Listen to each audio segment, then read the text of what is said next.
nossos professores titulares de Direito Civil e coordenadores do nosso encontro. Quero cumprimentar a todos os alunos e alunas presentes, a todo o nosso pessoal administrativo, a seção de TI, a seção de administração, seção de comunicação social, que se esmeram para que nós possamos ter o evento nas condições adequadas. É o nosso 5º encontro de Direito Civil, um evento já regular no calendário oficial da faculdade, importante, sempre coordenado pelos professores Marcelo e Débora, com extrema maestria, com temas bastante importantes do nosso direito civil. E hoje não é um evento diferente, é um evento com um tema atualíssimo, com uma palestrante de renome, e que eu tenho a convicção que aqueles que aqui estão terão a oportunidade de aprimorar o aprendizado. Então, em nome da faculdade, eu quero agradecer a professora Débora, professor Marcelo, todos os alunos presentes, e vou deixar a professora Débora que faça, então, as honras à nossa palestrante, mas, desde logo, dizendo aqui o nosso muito obrigado pela vinda à nossa faculdade, é um prazer recebê-la, né? Espero que isso se repita, e vou deixar a professora Débora, então, que faça a apresentação da nossa palestrante. Então, uma boa manhã a todos vocês. Muito obrigada, professor Rodrigo, pelo apoio aos encontros de Direito Civil. Reitero todas as suas observações em relação aos nossos funcionários, sempre empenhados em promover o melhor para a nossa faculdade. Quero agradecer também o nosso coordenador aqui ao meu lado, o professor Marcelo Benac, há tantos anos fazendo essa dobradinha aqui com os encontros de Direito Civil. Quero agradecer a presença dos nossos alunos e, sobretudo, a presença da professora Denise Andrade, que imediatamente aceitou nosso convite para debater esse tema tão importante, tão atual e tão esquecido dentro do nosso país, né? Ele é tão complicado, esse tema, que, quando se fala que nós vamos debater planejamento familiar, as pessoas não querem. Porque mexe em pontos sensíveis da nossa existência. É um tema existencial. É um tema econômico, é um tema político. E a gente precisa ter a dimensão de que esses temas dolorosos precisam ser discutidos, e discutidos dentro das nossas casas e dentro da academia. É um locus importante de discussão para que nós possamos realizar e vivenciar a transformação que todos nós queremos para dentro da nossa sociedade.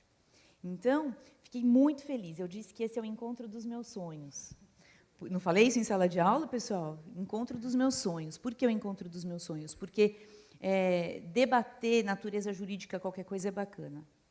Mas debater um tema que transforma vidas faz toda a diferença na vida de uma universidade, de uma faculdade, de um curso de direito. Então, muito contente mesmo por nós estarmos aqui. Vou passar a palavra para o professor Marcelo Benac, para que ele possa fazer a saudação, e depois a gente retoma. Bom dia a todos, né? Minha saudação é muito breve. Ela agradece o professor Rodrigo, porque, de maneira incontinente, desde o início, fez toda a aprovação, incentiva esse encontro. E, apesar do professor Rodrigo ser professor titular de Direito Civil, é diretor da faculdade. Então, fica aí nosso muito obrigado ao professor Rodrigo. E queria também cumprimentar a professora Débora, que eu sou um coordenador que só aplaude, porque foi a Débora que fez tudo, né?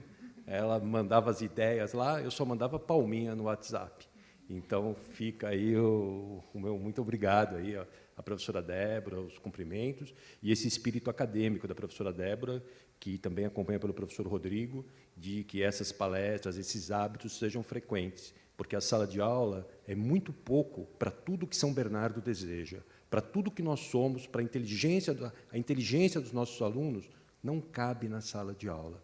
E fica também o meu muito obrigado à professora Denise, aí, que certamente já não é mais dona do seu tempo, de poder conseguir um pouquinho de tempo para nós. Então, muito obrigado, professora. Obrigada, um privilégio poder dividir todos esses anos com o senhor professor. A professora Denise é amiga de uma amiga, ela é amiga da amiga da amiga, e nós nos tornamos amigas por conta de uma amiga em comum. Aqueles encontros super casuais, eles me perguntaram ontem à noite, como é que vocês se conheceram? Eu falei, numa noite. Numa noite, por aí, 3 sozinhas em São Paulo. Foi bem isso, né? Isso, é verdade. Todas casadas, né? Porque se houve um negócio desse, falam assim, que essas mulheres, né? A gente foi para um evento, porque, matando a curiosidade de vocês que me perguntaram, nós fomos para um evento. Daí, no evento, eu fui encontrar uma amiga. Daí, essa amiga estava sentada do lado dessa amiga. Daí, mulher, né? Vamos sair para jantar? Daí, a gente saiu para jantar. Só que o jantar foi, né? Quando a gente olhou a hora, vocês não têm noção. Parecia que não tinha marido, não tinha filho, não tinha nada. Porque era o quê? 2, 3 da manhã? Mas não pensa que era sexta-feira. Era no meio da semana. Verdade. Tudo verdade. É quase uma balada, professora. Foi. Só que a gente estava num lugar super bacana, super, né? E foi. E o assunto foi um monte de coisa e planejamento familiar. Daí foi. Então, eu quero lhes apresentar a professora Denise de Almeida Andrade, que é pós-doutoranda em Direito Político e Econômico pela Universidade Presbiteriana Mackenzie, doutora e mestre em Direito Constitucional pela Universidade de Fortaleza, é pesquisadora na área de direitos humanos, direitos fundamentais, igualdade de gênero e gestão de conflitos, é professora da GV Law e vai nos brindar hoje, então, com essa palestra sobre planejamento familiar, igualdade de gênero e corresponsabilidade. Denise, querida, muito obrigada, viu? E o microfone é todo seu. Seja bem-vinda à nossa casa aqui. Bom dia. Muito obrigada, Débora. Eu queria agradecer ao professor Rodrigo, ao professor Marcelo pela acolhida, e muito especialmente a Débora, que me fez o convite, e a todos vocês que estão aqui para a gente trocar durante essa manhã. Primeiro, eu queria falar como que eu cheguei para trabalhar nesse tema, e como a Débora já me passou, e eu acho que a estrutura que é montada tem muito a ver com isso, e muito me agrada, é uma troca. Então, à medida que eu vou falando, se vocês quiserem interromper, fazer alguma intervenção, alguma coisa não ficou clara, eu acho que a proposta é exatamente essa, de uma troca, porque sala de aula é um lugar super bacana, esse lugar de espaço, e aqui a ideia é que a gente complemente a sala de aula, né, traga temas que não cabem, como o professor Marcelo falou, até pelo tempo na sala de aula. Eu chego para trabalhar esse tema no doutorado, mas desde 2000, 2001, já no final da minha graduação, eu comecei a trabalhar as relações que envolviam reprodução humana e relações de gênero. Tá? E aí, no doutorado, depois de uma série de cortes e recortes, eu chego nesse tema, e esse é o caminho que eu faço até aqui, até defendo a tese em agosto de 2016, em 2017 a tese se transforma num livro, e a partir de então as discussões continuam sobre planejamento familiar, igualdade de gênero e corresponsabilidade.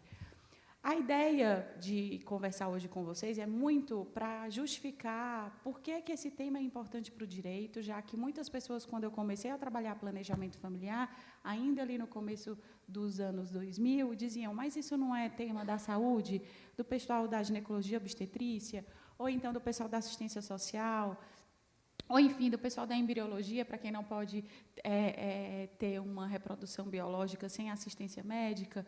E, na verdade, é lugar dessas pessoas e nosso do direito também. Não tem como a gente trabalhar esse tipo de demanda sem a gente enxergar que vai desaguar muitas dessas questões no âmbito jurídico. E a gente precisa estar pronto para não ser tão pego, tão de surpresa como a gente vem sendo em todos os temas que envolvem inovação, tecnologia e entremeamento de áreas de conhecimento. O direito, durante muito tempo, não sei se vocês que são mais jovens enxergam isso, porque eu sei que a Faculdade de Direito aqui de São Bernardo e outras instituições também estão tentando diminuir esse abismo que existe entre o direito e outras áreas do conhecimento.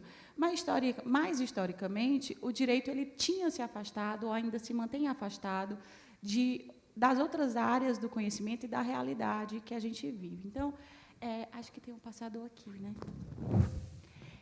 Não são muitos slides, gente, prometo, e a gente só vai passar por eles se for necessário.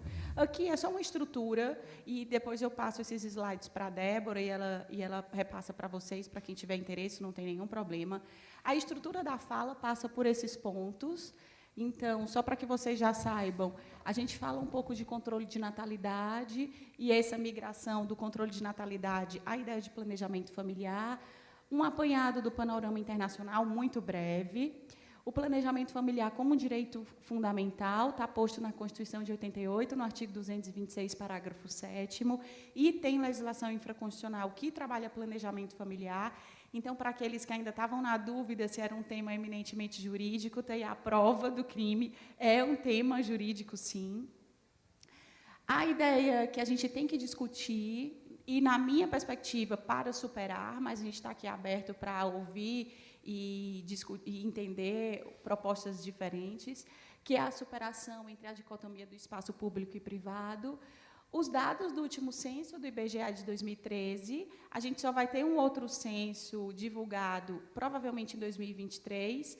Os censos eles são de 10 em 10 anos, então, até 2022 é para que os dados tenham sido colhidos pelo IBGE, e em 2023 divulgados. É assim que o censo vem sendo trabalhado pelo IBGE, então, até lá, a gente tem que trabalhar com o censo de 2013, não tem jeito. Corresponsabilidade parental, a ressignificação da maternidade e da paternidade. Então, essa seria a estrutura da nossa conversa hoje, mas a gente pode livremente passear por ela de uma maneira bem livre, tá? Então, no primeiro momento, a ideia é como é que chega o planejamento familiar para o direito? Por que o direito vai trabalhar o planejamento familiar? No Brasil, é óbvio que a Constituição é a de 88.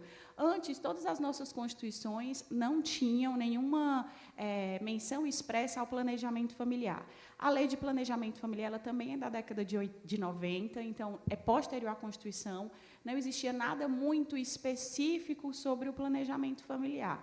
Por que eu falo específico? Porque já existiam discussões, por exemplo, sobre a obrigatoriedade da mulher apresentar um documento de não gravidez quando ela ia ser empregada dentro de uma entrevista de trabalho. Então, a discussão sobre o planejamento familiar ela já existia, normativos já existiam, mas não eram com esse nome, não existia essa preocupação clara e nominada de planejamento familiar. Só que essa expressão planejamento familiar, ela não surge do nada também. A gente tem que enxergar que há um movimento sobre controle de natalidade, sobre movimentos populacionais anterior, que não é do direito. Então, a gente vem discutindo isso na década de 70, na década de 80, e vocês já ouviram falar em movimento populacional? O que isso significa? Controle de natalidade? Sim, não? Alguém? A ideia do movimento populacional é você compreender como a população se comporta no que se refere à reprodução humana. Tá? Então, até a década de 60 e 70, a maior parte dos países ocidentais eram países de alta taxa de natalidade. Quando é que isso passa a chamar a atenção? Quando a gente começa a ter países, por exemplo, os chamados escandinavos, ali do norte da Europa, que passam a ser conhecidos como low fertility, ou seja, eles têm uma taxa de natalidade muito baixa, e países como o Brasil, que na década de 60 e 70 tem um boom de natalidade e depois um decréscimo muito rápido, saindo, vamos dizer assim, da média do mundo todo. Então, o Brasil é um país que se destaca porque ele tem um boom de taxa de natalidade e, ao mesmo tempo, um decréscimo, sem nenhuma explicação científica, vamos dizer assim. Até hoje, quem trabalha com movimento populacional, e não somos nós do direito que nos debruçamos sobre esse tema especificamente, não consegue apontar um único fator que justifique essa migração. É de altíssima natalidade para um país de média natalidade, depois de baixa natalidade e agora de baixa natalidade. Por que eu posso dizer hoje que o Brasil é um país de baixa natalidade? Vocês sabem o que a gente fala que é a taxa de reposição populacional? Ou qual é o percentual de taxa de reposição populacional? 2,1. 2,1 é a taxa que eu garanto que nascem mais pessoas do que morrem, sendo bem objetiva. Então, eu preciso ter 2 filhos,1 por pessoa, diga-se por mulher, para eu considerar essa taxa de natalidade maior do que a taxa de recuperação populacional, de reposição populacional. Eu não cumpri, não. Não, mas ele já ajudou. Ajudou, ele manteve aqui. Ele manteve o equilíbrio. A gente falta ponto 1 para ele, sobra ponto 9. Então, ótimo, perfeito. Perfeito, eu só tenho uma, parei nela, não tenho coragem para isso, então o professor me empresta aqui e está tudo certo. Então, misericórdia, vamos nessa, a gente tem que equilibrar, pessoal, porque o Brasil, ao contrário do que a gente pensa, e aí a gente vai passando, como eu falei para vocês, tá? Aí a gente vai conversando de uma maneira bem livre e vocês vão interferindo e vão... Mas a ideia é que a gente converse, essa conversa já é esse ponto 1 aqui, tá? Por que isso é interessante para o direito? Porque a partir do momento que hoje o Brasil ficou com 1,9, já está com 1,7, e tem uma expectativa que baixe de 1,7 nas próximas pesquisas, a gente começa a ver que aquela pirâmide, que era literalmente uma pirâmide demográfica no Brasil, lá em cima pouquíssimos idosos e aqui embaixo muita gente jovem, ela já não é mais uma pirâmide, hoje é algo assim. Então, a gente tem uma figura que no meio é gorda, para cima ela é mediana e para baixo também. Então, a nossa infância ela está muito equiparada com a nossa terceira idade, tá? E a tendência é que essa pirâmide inverta. A gente tinha uma pirâmide, agora a gente tem uma figura disforme, vamos dizer assim, e a ideia é que essa pirâmide inverta, porque a gente já está abaixo da taxa de reposição há alguns anos. E aí o direito, ao lado da economia, ao lado dos demógrafos, começou a perceber que esse era um tema que não só precisava ser analisado e refletido, mas que, em algum momento, a discussão sobre a regulação ela iria acontecer. Tá? Então, essa é a discussão sobre transição demográfica, cenário da década de 70, e que hoje o Brasil é um país com taxa de natalidade abaixo do nível de reposição hormonal, populacional. E aí a gente vai passar, não pormenorizadamente, por esse panorama dos documentos internacionais, mas, como eu falei para vocês, essa expressão planejamento familiar, como nada, ela não vem de graça, nada na vida vem de graça, pessoal, principalmente se vier para conferir direitos a camadas da população que não são historicamente privilegiadas, não tem jeito. Para mim, direitos humanos, direitos fundamentais é processo de luta, isso não é papo de comunista, eu não sou comunista, nunca fui filiada a nenhum partido político, mas direitos humanos e fundamentais é processo de luta, não tem jeito, porque existe uma hierarquização de poder natural em todas as esferas, em todas as organizações sociais e em todos os estados, e essas esferas de poder, elas tendem a se manter, é o status quo. Nós mesmos aqui, a gente quer manter os nossos status e as nossas esferas de poder. Vocês também. Então, o movimento de quem não está nesse lugar de poder é que tem que ser mais forte para tentar equilibrar essa balança. Tá?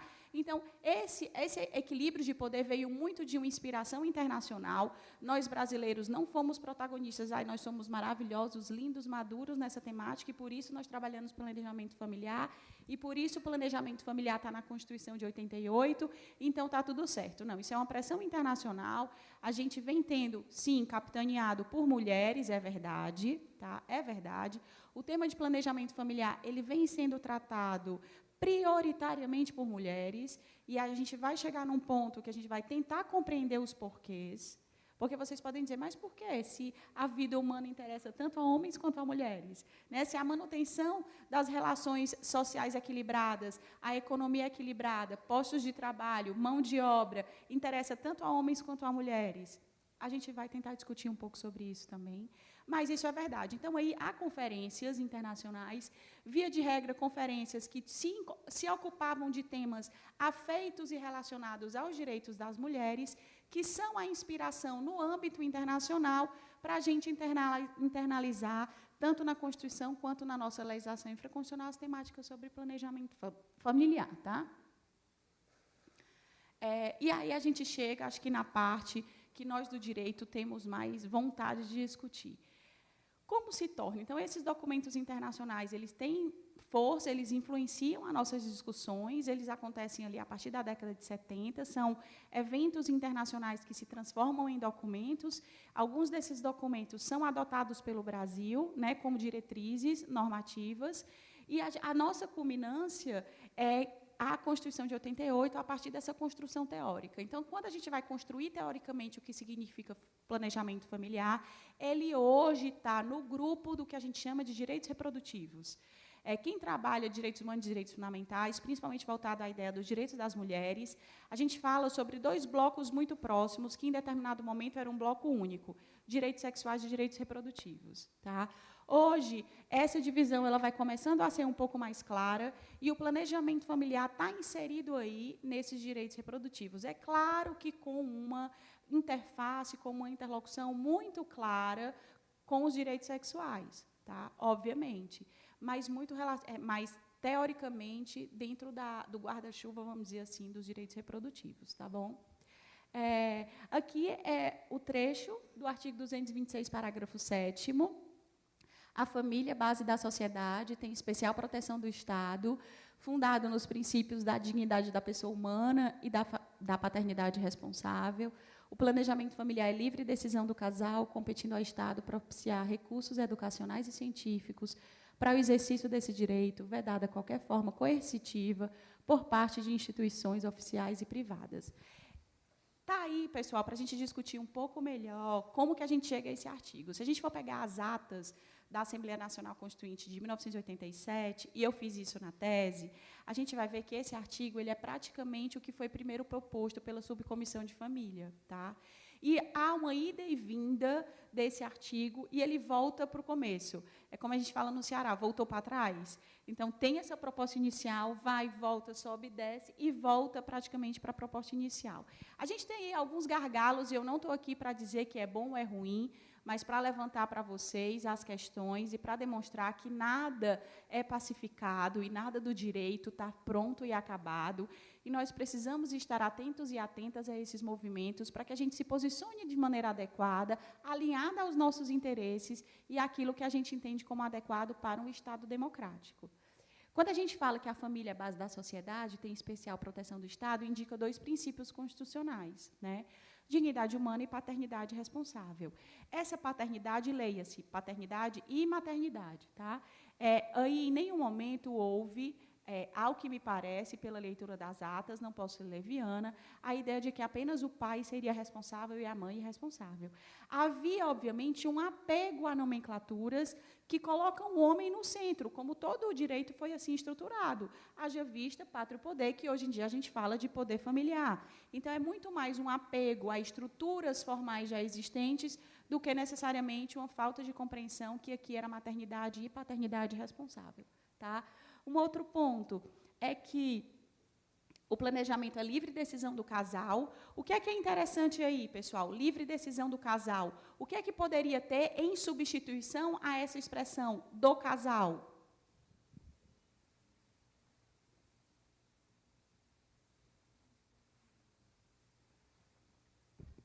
Em algum momento do processo constituinte, se tentou colocar a livre decisão da pessoa, é livre da decisão do homem ou da mulher, e se voltou para a proposta inicial de a livre decisão do casal. Vejam que um artigo de uma Constituição, ele não é aleatoriamente definido. E há, como eu falei, tensionamento de forças durante o processo na Assembleia Nacional Constituinte. É uma decisão dos constituintes manter a palavra casal. Sim, colocando uma dificuldade para aqueles que queriam um desenvolvimento de família monoparental, seja homem, seja mulher. Tá? Dentro da ideia de que homem e mulher compõem e mantêm a dupla, entre aspas, ideal para a constituição de uma família. Eu não estou dizendo que isso é certo nem que isso é errado, mas que foi um movimento que foi feito dentro da Assembleia Nacional Constituinte e o que foi e o que está até hoje no nosso texto constitucional. Tá bom? E para todo esse artigo ele é polêmico, pessoal, e ele não chegou a esse formato de uma maneira simples, mas esses são os pontos que eu entendi que a gente deveria, principalmente por estar aqui no encontro de direito civil, pontuar de maneira mais objetiva. E aqui embaixo, vedada qualquer forma coercitiva por parte de instituições oficiais e privadas. Por que essa parte final ela é extremamente importante? Vocês lembram recentemente de uma polêmica sobre uma adicta que foi compulsoriamente esterilizada? Não tem discussão se é certo ou errado. A Constituição está dizendo que não pode. Não sou eu que estou dizendo. Então, toda aquela discussão de Ministério Público, CNJ, ela tinha que ter partido do texto constitucional. A partir desse texto constitucional, é vedada qualquer forma coercitiva por parte de instituições públicas e privadas. O Poder Judiciário não está fora de instituições públicas e privadas. O Poder Judiciário não é entidade amorfa que não se submete à Constituição Federal. Tá? Então, toda aquela discussão, pouco se viu, e vocês podem até colocar aí no Google, pouco se viu daquela discussão parametrizada pelo artigo 226, parágrafo 7º da Constituição. Eu não estou falando que as pessoas devem colocar filho no mundo aleatoriamente, eu não estou falando que as mulheres que são adictas não tenham que ter um apoio, para que não procriem loucamente e coloquem essas crianças em situação maior de vulnerabilidade, eu não estou dizendo isso. Eu estou dizendo que as nossas discussões no âmbito jurídico têm que ter um parâmetro claro e objetivo a priori, que é a Constituição. E o artigo 226, parágrafo 7º, ele é claro, ele é explícito, ele não dá margem à dúvida. O Estado tem aqui, olha o meio do artigo, propiciar todos os recursos educacionais e científicos para o exercício adequado desse direito, e não catar as pessoas compulsoriamente e submeter a laqueadura ou qualquer coisa que o valha, porque poderia ser uma vasectomia no homem, dá na mesma, está errado do mesmo jeito. Tá? É um abuso do poder do Estado, porque a Constituição está dizendo. São todos os países que trabalham livremente, entre aspas, a ideia de planejamento familiar? Não. A gente vai ver um pouquinho mais para frente que a China é um dos países que ainda, por mais que esteja sendo flexibilizada a política do filho único, ela ainda existe. Tá? E por que eu falei que, para a gente discutir planejamento familiar e a ressignificação dos papéis da maternidade e da paternidade, não só na vida privada, mas também na nossa vida em sociedade, a gente precisa passar pela discussão sobre espaço público e privado. Historicamente, quem é que fica no espaço público? O homem. Por quê? Essa questão é tão sensível que hoje eu acordei, tomei banho, me arrumei, tomei um elogio do marido. Olha aí. Ó, tá bonita. Daí eu desci. Daí, meu filho estava dormindo, ele virou para mim, gritou assim, ele ouviu, mãe, você vai trabalhar? Eu falei, vou. Daí ele virou para mim, lá de cima, né, ele gritou e falou assim, mas não devia ser o papai? Por quê? Entendeu? É. E olha que ele é meu filho, ele não é situado, eu falo isso sempre em sala de aula, ele não é situado num ambiente de machismo estrutural, mas ele vive numa sociedade estruturada pelo machismo. É isso aí, Débora. E aí ele não falou por mal, ele não falou dentro de uma perspectiva de crítica ou de demérito do pai ou de demérito da mãe, mas na cabeça dele o que ele está falando é que tem alguma coisa fora do padrão, fora do esperado. Né? E esse padrão, quem construímos, fomos nós. Se a gente percebe que é uma questão construída, por mais difícil que ela seja de ser encarada, a gente percebe que ela pode ser desconstruída. É por isso que é importante a gente desnaturalizar alguns comportamentos e a gente separar o instinto da existência. Então, quando eu digo que as mulheres nasceram para ser mãe, eu estou ferrando com as mulheres. E eu tenho um filho, por isso que eu posso falar, porque colegas que não têm filhos não podem fazer essa fala, tá? Porque não têm coração, não são mães, não sabem o poder que é ter um filho, e, enfim, a sua identidade se constrói a partir da maternidade. Quando eu digo que a identidade da mulher é construída a partir da maternidade, eu estou prendendo todas as mulheres no exercício da maternidade, queiram elas ou não. E eu estou dizendo que a identidade como pessoa de uma mulher passa necessariamente por ter um filho. E aí eu começo a ter uma série de repercussões que a gente não tem como falar hoje aqui, porque não é o nosso objetivo, mas uma delas é essa corrida louca, desmedida, por exemplo, técnica de reprodução assistida. Né? Que pode ter que tenha um grupo, claro, que legitimamente procura, de uma maneira refletida e ponderada, e tem outras pessoas, outras mulheres, que vão a reboque de toda essa construção histórica de que a identidade dela passa pela maternidade. E não é só pela maternidade socioafetiva, é pela maternidade barriga, é pela maternidade amamentação, e tudo isso vai sendo encalacrado e colocado e gestacionado no imaginário, não só das mulheres, quanto dos homens. Tá? Fechando parênteses e voltando. Então, por que é importante a gente discutir essa divisão histórica entre espaço público e privado? Historicamente, vocês disseram que os homens ocupam o espaço público. É espaço de poder e de status. Esse é o espaço público. E o espaço privado respondo por vocês por uma questão de polarização, o espaço privado era reservado às mulheres. E é esse espaço que nem tem reconhecimento financeiro, porque o trabalho reprodutivo ele não é remunerado e ele nem tem status. Qual é o problema? Durante muito tempo, a antropologia, inclusive, disse que isso veio da caça e da coleta. Eu precisava caçar e precisava coletar. A partir do momento que as mulheres começaram a engravidar e precisavam ficar lá nas cavernas cuidando das crias, os homens iam para a caça e para a coleta. Quando aquela mulher conseguia sair da caverna, ela ia só para a coleta porque era mais próximo. Antropólogos atuais, como a Paola Tabet, o que é que ela diz? A antropologia precisa voltar, porque a gente já tem confirmações de que, desde a caça e da coleta, desde as sociedades primitivas, há uma divisão das ferramentas de trabalho.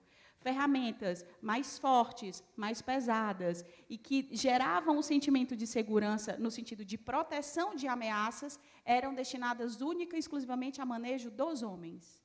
As ferramentas menores, mais delicadas, mais leves, que você necessariamente destinava a trabalhos domésticos ou de menor importância no que se refere à proteção, eram destinados às mulheres.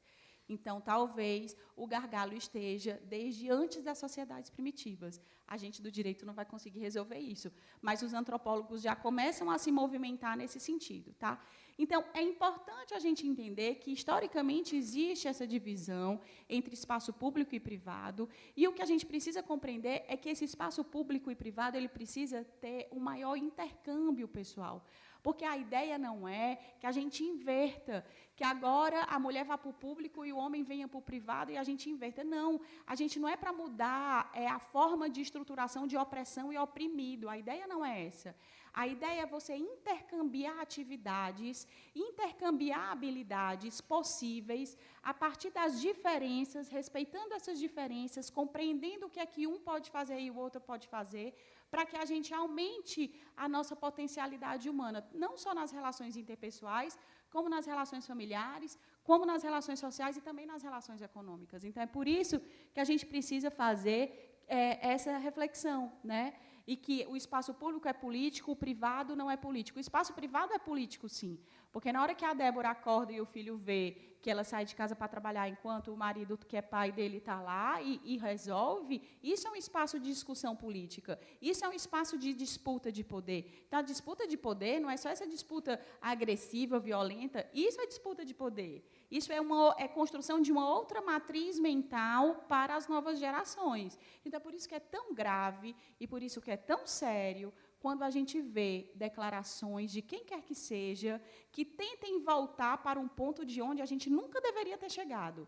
A gente chegou num ponto que a gente reconhece que nunca deveria ter estado ali, tenta sair dele, e tem pessoas que querem dizer que aquele ponto ali é que era onde a gente devia estar. Então, é esse o problema hoje da falta de uma reflexão crítica e mais tranquila e mais madura sobre determinadas questões. Tá? É impossível a gente perceber o isolamento das repercussões desse espaço público e privado. Como eu falei, eles são intercambiáveis. Cada vez mais, a gente vê que os espaços eles são híbridos. E não dá mais para a gente dizer, esse lado eu sou público, esse lado eu sou privado. As redes sociais fazem muito isso. Em que momento eu posso dizer, agora eu sou Denise mãe, agora eu sou Denise professora, agora eu sou a Denise filha? É tudo Denise. E as pessoas vão colocando isso no mesmo bolo e no mesmo balaio, e está certo. Porque as pessoas são um todo. É claro que você tem multifacetas, e é claro que você vai se comportar de determinada forma num local, você se veste de determinada forma num lugar, você fala de determinada maneira a depender dos seus interlocutores, mas isso continua sendo você. Né? Então, é a percepção de que essa dicotomia entre espaço público e privado ela não nos ajuda, ainda mais quando ela é reforçada de maneira acrítica. Tá bom? E aí, obviamente, o planejamento familiar é esse instituto ambivalente, que ele interessa tanto ao espaço público quanto privado, porque quando eu vou falar de licença maternidade, quando eu vou falar de licença paternidade, quando eu vou falar de creche, isso é demanda de espaço privado que interfere diretamente no espaço público. Quando um pequeno ou médio empresário diz, olha, eu tenho dificuldade, ou então eu tenho um receio, ou então eu tenho um certo preconceito de empregar muitas mulheres em idade fértil, porque eu tenho medo dos encargos que vão surgir a partir dali. Isso é espaço público, é político, interfere diretamente no espaço privado. Né? Quando eu vejo o índice de desemprego, muitas vezes aumentando, a depender do tipo de declaração que as pessoas fazem na mídia, pessoas que têm influência, né, vamos dizer assim, na mídia, para a contratação de mulheres. Então, não existe mais essa diferenciação de espaço público e privado, e a gente insistir nisso, na minha perspectiva, é um erro. Tá? E há reflexos negativos, obviamente, nas relações interpessoais, econômicas, familiares, dessa permanência equivocada entre polarização público e privado. Até aqui, pessoal, tudo bem? Vocês queriam perguntar alguma coisa, fazer alguma consideração?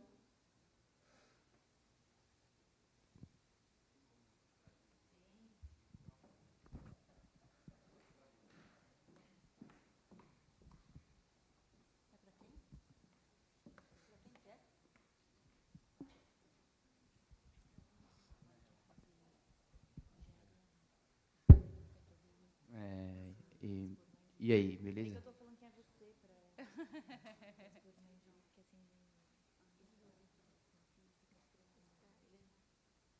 Estou falando dos seus interesses pós-direito. Bom dia. Tudo bem?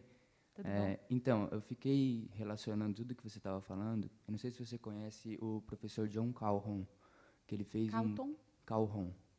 Ele fez um experimento que ele denominou Universo 25, em que ele colocou os ratos num ambiente em que era que nem o planeta Terra. O que ele fez? Ele deu comida e um espaço em que teriam 3.000 ratos vivendo todos ali, uma capacidade para 3.000 ratos, e ele encheu com 8 ratos, 4 masculinos e 4 femininos. E ele deu a eles esse mundo, digamos assim, para eles viverem. Tá. E nesse mundo, eles automaticamente começaram a impor a sua vontade um com os outros, no qual ele denominou de ratos bonitos, que eram os ratos que sempre impediam a liberdade de um dos outros, que a gente pode até relacionar esse machismo do homem, que eu uma vez li que também tem a ver com a sociedade primitiva. O homem estigmatizava, dizendo que sem a comida da minha caça você não sobrevive. Então já começava daí a relação de imperatividade do homem na mulher. E aí você começa a relacionar que os ratos cresceram, eles chegaram a um total de 2.200 ratos, se eu não me engano, e depois disso eles estagnaram, que é o que a gente está meio que vendo na nossa sociedade hoje em dia, e depois eles começaram a decair. E por que aconteceu isso? Por causa de gravidez indesejada, como foi a privação social, as pessoas começaram a fugir dessa sociedade tóxica, né? Eu acho, será que tem algum jeito que o direito está começando a tentar barrar isso? Porque a gente está vendo o que está acontecendo com a gente. Ele fez um mini mundo nosso ali que se mata, que morre. Então, eu acho que eu queria entender se tem algum liame que o direito está tentando seguir para evitar socialmente essa toxicidade que existe entre a nossa sociedade, que está trazendo a extinção dela. Porque hoje as próprias mulheres nem veem mais sentido em ter filhos, como você falou, que essas coisas estão mudando, e é mais ou menos por aí. Obrigada. Como é teu nome? Tiago. Tiago. Obrigada, Tiago. Bom, tem algumas coisas a partir da fala do Tiago que seria bom pontuar. A primeira coisa é que eu acho que essa fala de que as mulheres têm repensado a maternidade não é uma fala minha, né? É uma fala que ela só dá um pouco de voz às taxas de natalidade do mundo todo. Tirando alguns países da África, e aí países orientais, muitos deles a gente não tem acesso aos números, todos eles já estão abaixo da taxa de reposição populacional. Então, tem que ter algum motivo, né? Tem que ter algum motivo. E não é um motivo de incapacidade biológica. É claro que a gente sabe que a postergação do início da maternidade e da paternidade, por causa da questão profissional e da vida profissional, ela impacta. E até tem pesquisas hoje que dizem que também o homem, a idade do homem impacta na reprodução, só que talvez 10, 15 anos à frente das mulheres, enquanto as mulheres ainda têm como período mais fértil de 25 a 35 anos, esse período do homem vai até 45, 50 anos, já há pesquisas falando sobre isso. Estou falando de qualidade de esperma, de espermatozoide, por aí vai. Né? Então, não sou eu que estou falando, não é a Débora que está falando, o Rodrigo, o Marcelo, não. Na verdade, é um dado. as pessoas estão se reproduzindo menos, porque não há uma resposta única, essa resposta ela não se reproduz de forma igualitária entre os países do mundo, mas a gente precisa refletir sobre isso. Tem algo que, nos últimos 25 anos, 30 anos, mudou consideravelmente nas relações interpessoais, sociais, familiares e econômicas, que desestimula as pessoas em fase adulta. Por que eu estou falando de fase adulta se reproduzirem? Porque, no Brasil, o nosso índice de gravidez na adolescência ainda é muito alto, em que pese a nossa taxa de natalidade está abaixo da taxa de reposição populacional. Então, são questões, Tiago, que a gente precisa refletir. Acho que ele pode ter feito um mini-mundo caótico? Acho que sim. Mas, na verdade, ao contrário dos ratos, a gente tem livre-arbítrio e pensamento crítico, e eu acho que essa é a grande vantagem. É tanto que, a partir disso, o pesquisador conseguiu fazer esse experimento, né? Ao contrário deles, a gente não pode mudar. A gente pode mudar o que está posto, a gente pode se reorganizar e se reestruturar. Então, eu penso que é necessário, sim, uma reestruturação das relações. E esse discurso de recrudescimento das diferenças entre homens e mulheres que geram desigualdade, ele é muito complicado para esse processo de reestruturação. Tá? Então, assim, eu quero ver muito, daqui a 20 anos, se esse discurso que muitos aplaudem hoje se fincar, como vai estar a economia brasileira sem ter mão de obra?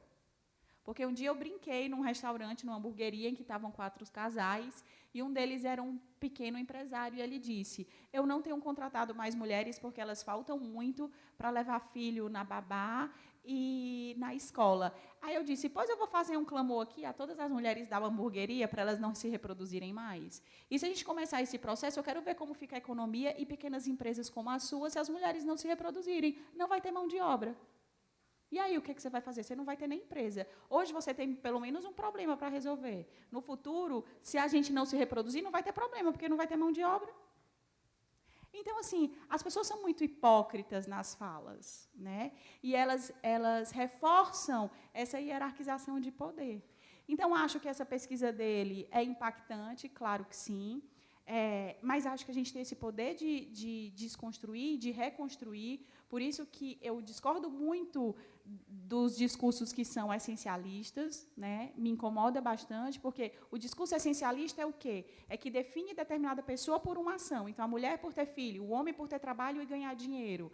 E aí, se eu digo que é essencialista, que é da essência, que é inato, eu não posso mudar. E o direito, eu acho que o direito resolve muito pouca coisa, tá? Eu sou do direito, adoro o direito, entrei na faculdade com 17 anos, tenho 38, não me arrependo, sou feliz, mas acho que o direito resolve muito pouco, até porque a gente se acha muito pouco, e a gente não quer sair desse lugar muito pouco, porque nesse lugar muito pouco a gente tem status e a gente tem poder. Se a gente sai, a gente olha para a medicina, a gente olha para a antropologia, a gente troca com psicologia, a gente reconhece o valor da assistência social, a gente diminui nosso espaço de poder. Ao mesmo tempo, a gente ampliaria as repercussões das nossas ações. Mas é disputa de poder também. Tá? Então, eu acho que é por aí. Acho que o direito tem que buscar não piorar o problema. Tá? E ser essa voz que ecoa, que incomoda. Tá? A gente precisa incomodar mais. Desde quando o direito não incomoda? É para incomodar. A gente é manutenção de status quo? Mas a gente também sempre teve uma outra fase que era de incomodar, né? De sair da zona de conforto. Certo? Eu acho que é mais ou menos por aí, Tiago. Não sei se eu te respondi, mas a ideia é essa. Queria falar. Olá, tudo bem? Doutora Denise, né? Denise, pode ser Denise. Eu fiquei na dúvida entre doutora e professora. Denise, está ótimo. Tudo bem. Você falou que a taxa de natalidade vem caindo, principalmente a partir da década de 70, se não me engano. E o que eu posso observar, assim, meio de longe, que a gente tem aí o maior acesso à informação. Então, as pessoas começaram a ter uma noção melhor do mundo que os rodeia, e aí ela tem aquela noção maior de que peraí, eu estou vivendo numa sociedade em que as pessoas, quanto mais instrução, quanto mais poder aquisitivo elas têm, menos filhos elas têm. Enquanto que eu, que muitas vezes não tenho o mínimo para a minha existência, tenho 5, 7 filhos, alguma coisa está errada. E assim, já que aquelas pessoas que têm maior poder aquisitivo não vão aumentar o número de filhos, o jeito é que eu Desculpa, o jeito é que eu reduza, né? Então, a impressão que eu tenho é que seja mais ou menos isso, quanto maior a informação, maior a restrição das pessoas à natalidade. Hoje eu tenho uma filha apenas e não pretendo ter mais que isso. Embora já tenha tentado fazer vasectomia pelo Estado e não consegui. A desculpa deles é que eu posso me arrepender. Claro que isso me parece mais uma desculpa, porque a intenção do Estado é que realmente as pessoas não parem de ter filhos. Isso é ruim. Então, como é que a gente pode resolver isso? Por um lado, você precisa que as pessoas tenham filhos. Por outro, você enxerga que as pessoas que estão tendo filhos são justamente aquelas que não teriam condições de ter aqueles filhos.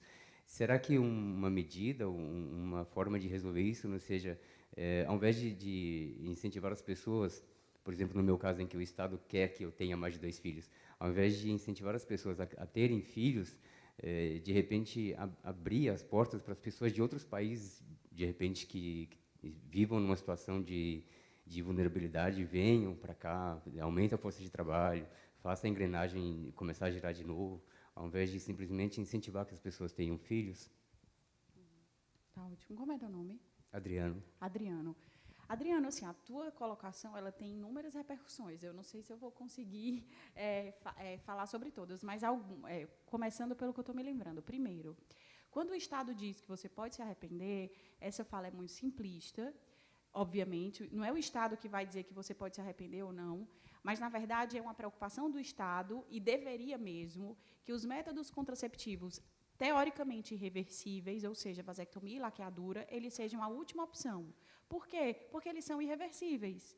E, em determinado momento, as conjunturas sobre as quais nós vivemos, elas mudam. Mas o Estado ele não pode decidir por você. Né? Essa reflexão ele pode até fazer, tanto para o homem quanto para a mulher, mas ele não pode decidir por você. Né? Existe até uma limitação na lei de planejamento familiar que coloca idade, número de filhos, para que as mulheres sejam laqueadas. Por quê? Porque muitas mulheres pobres do Nordeste, mulheres indígenas e mulheres com deficiência foram laqueadas entre a década de 60, de 70 e 80, de forma compulsória, sem autorização, como aconteceu nesse caso que eu acabei de narrar para vocês, que eu sei que é um caso complexo, mas que o mais grave dele é que ele não está isolado. Porque se ele fosse um caso isolado, ok, eram algumas mentes estranhas que tinham tomado aquela decisão, mas ele não está isolado. Inclusive, o artigo 226 da Constituição e a lei vieram com essa limitação por causa desses excessos, tá, Adriano? Então, assim, primeiro é importante a gente ver isso, que o Estado, qual é o caminho? Para mim, é a educação. Até conversei com a Débora no dia que a gente estava alinhando a data e o tema. O caminho é a educação, e não é essa educação aleatória, né, que parece que não tem começo, meio e fim. É uma educação dentro das famílias. As famílias têm, sim, que trabalhar sobre biologia, sobre reprodução, sobre sexo com seus filhos e filhas, não tem jeito. Essa é a responsabilidade da família. Você não tem um filho só para formar um advogado, um médico, um engenheiro, um antropólogo, um astrônomo, um astrofísico. Você quer formar um ser humano, e o ser humano passa pelo exercício da sexualidade, pelo conhecimento do próprio corpo. Muitas vezes é confortável determinados temas, a depender da pessoa, não. A depender do momento em que essa pergunta venha, também não. A depender da forma como o seu filho ou filha lhe interpele, também não, mas paciência. Várias outras coisas também não são confortáveis e a gente enfrenta e a gente vai. Então, primeiro, a educação, e essa educação dentro da família. Temos que falar sobre isso.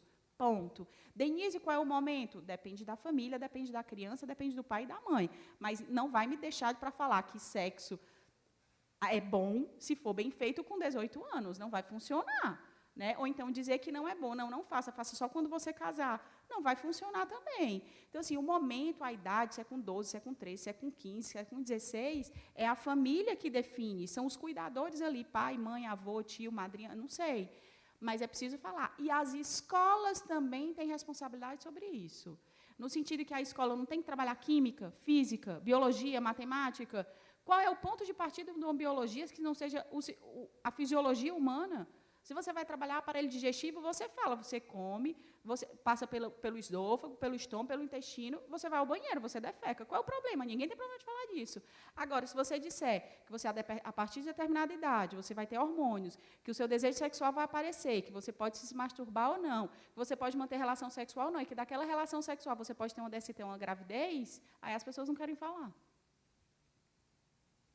Então, é muito difícil a gente falar sobre uma reestruturação de papéis de maternidade e paternidade sem nós, pais e mães, queremos mudar a forma como nós nos relacionamos com os nossos filhos. Não há uma maneira única e correta, mas passa pela família e passa pelas escolas, sim.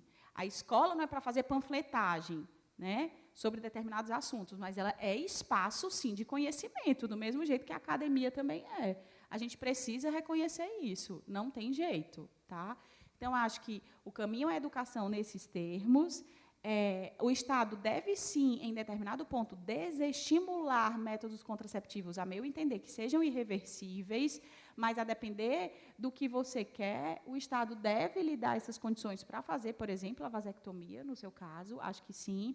E não sei até o que justificaria as pessoas com maior poder aquisitivo terem menos filho. Eu sei que é um complexo de motivações, uma delas é a presença da mulher no mercado de trabalho, principalmente a partir da década de 80, e eu estou falando de mulheres, pessoal de classe média, porque a mulher negra e pobre, ela sempre trabalhou, desde a Casa Grande Senzala ela trabalha, tá?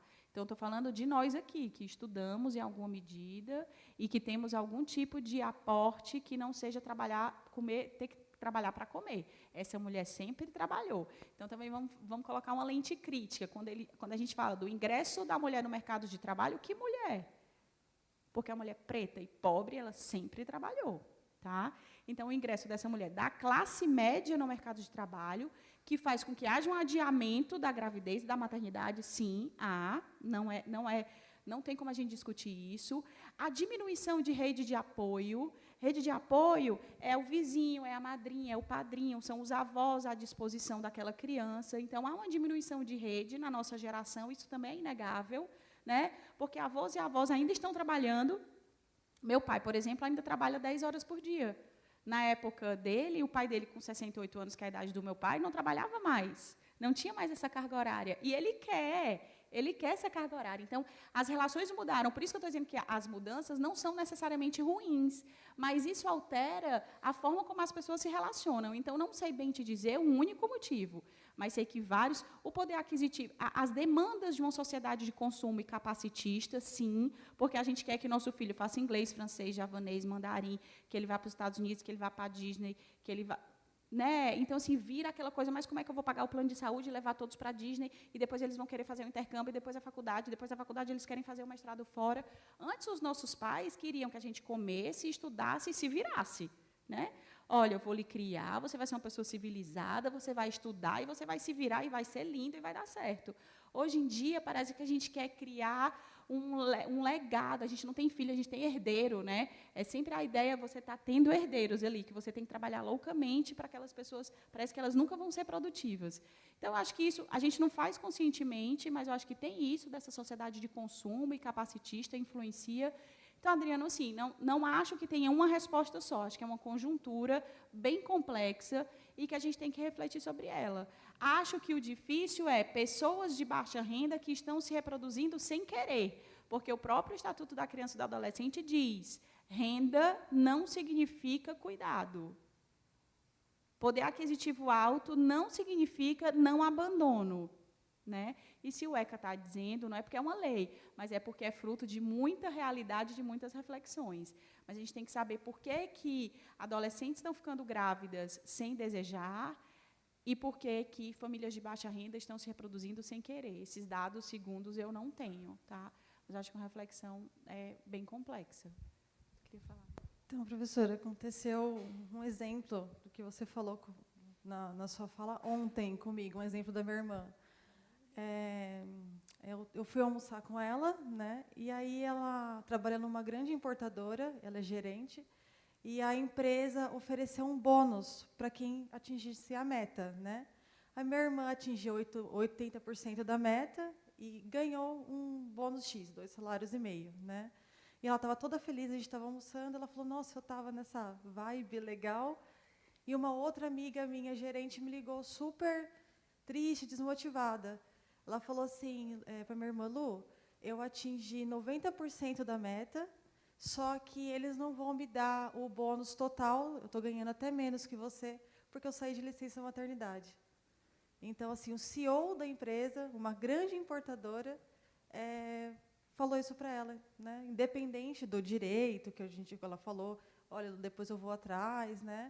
Mas aí cai nessa realidade, né? Eu sou advogada, né? Sou monitora da professora Débora, faço psicologia de manhã, então me interessa muito, e a gente vê o problema estrutural que a gente tem, o machismo estrutural, né?